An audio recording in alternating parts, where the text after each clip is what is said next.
প্রিয় দর্শক, আসসালামু আলাইকুম। Welcome back to my channel. আজকে শেয়ার করছি পাটিসাপটা পিঠা। সবচেয়ে সেরা স্বাদে এবং সহজ উপায়ে কিভাবে পাটিসাপটা বানাবেন সেটা আজকে শেয়ার করছি। আশা করছি আপনাদের কাছে ভালো লাগবে। চলে যাচ্ছে মূল রেসিপিতে। প্রথমে আমি একটা মিক্সিং বোল নিয়েছি। এর মধ্যে দিয়ে দিচ্ছি মেজারমেন্ট কাপের 1 কাপ ময়দা, চালের আটা নিয়েছি হাফ কাপ, স্বাদ মতো লবণ দিয়ে দিচ্ছে, চিনি দিয়ে দিচ্ছে 1/3 কাপ। এখন একটা হ্যান্ড উইস্কি দিয়ে সবগুলো উপকরণকে সুন্দরভাবে মিশিয়ে নিচ্ছি। নর্মাল তাপমাত্রা থাকা পানিটা অ্যাড করে দিচ্ছে। পানিটাকে অল্প অল্প করে অ্যাড করতে হবে। একসাথে অ্যাড করলে কিন্তু ডোয়ের কনসিস্টেন্সিটা ভালোভাবে বোঝা যাবে না। হ্যান্ড উইস্কি দিয়ে আমি একটা ব্যাটার তৈরি করে নিচ্ছি। আর ব্যাটারটা কিন্তু আমি একটু সময় দিয়ে ফেটিয়ে নিয়েছি। যত ভালোভাবে ফেটিয়ে নিতে পারবেন পাটিসাপটাগুলো কিন্তু ততটাই ভালো হবে। আর অবশ্যই ময়দাটা অ্যাড করার চেষ্টা করবেন, তাহলে কিন্তু পাটিসাপটাগুলো অনেক নরম হবে। দেখুন এরকম হয়েছে, এভাবে পড়বে। আমি এর ডোর ব্যাটারটা কেমন হবে সেটাই দেখিয়ে দেওয়ার চেষ্টা করছি। আশা করছি আপনারা বুঝতে পারছেন। এখন আমি ব্যাটারটাকে রেস্টে রেখে দিচ্ছি। আমি একটা প্যান বসিয়ে দিয়েছি আর দিয়ে দিচ্ছে 1 লিটার দুধ। দুধটাকে আমি জাল করে নিচ্ছি। দিয়ে দিচ্ছে 3টা সাদা এলাচ। এলাচগুলোকে আমি একটু ফাটিয়ে দিয়েছি ভালো ফ্লেভারটা বের হওয়ার জন্য। লবণ দিয়ে দিচ্ছে হাফ চা চামচ। কেউ চাইলে কিন্তু এখানে এলাচ গুঁড়োটাও ব্যবহার করতে পারবেন, তবে যদি এভাবে আস্ত এলাচটা দেন সেক্ষেত্রে কিন্তু এলাচটা পরবর্তীতে তুলে ফেলতে হবে।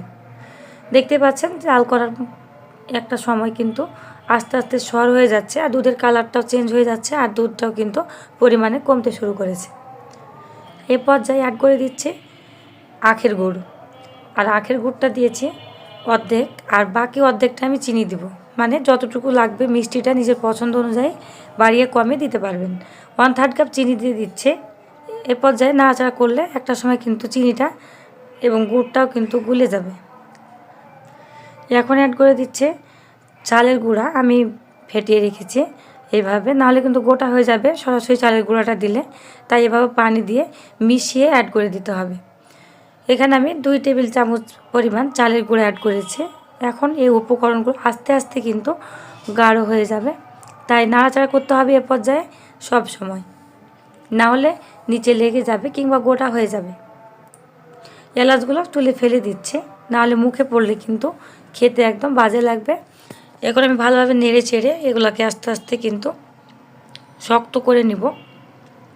হয়তো বুঝতেই পাচ্ছেন আস্তে আস্তে কিন্তু অনেকটাই ঘনত্বটা গাঢ় হয়ে আসছে। এটা অনবরত নেড়ে চেড়ে দিতে হবে। এ পর্যায়ে খিরসাটা আমি বেশ কিছুটা সময় এভাবে জাল করে নিয়ে এবং নামিয়ে নিয়েছি। নামিয়ে নেওয়ার সাথে সাথে দেখতেই পাচ্ছেন অনেক বেশি গাঢ় হয়ে গিয়েছে।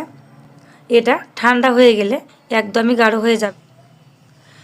এখন আমি চুলায় একটা ফ্রাই প্যান দিয়েছি আর এর মধ্যে দিয়ে দিচ্ছে ব্যাটারটা।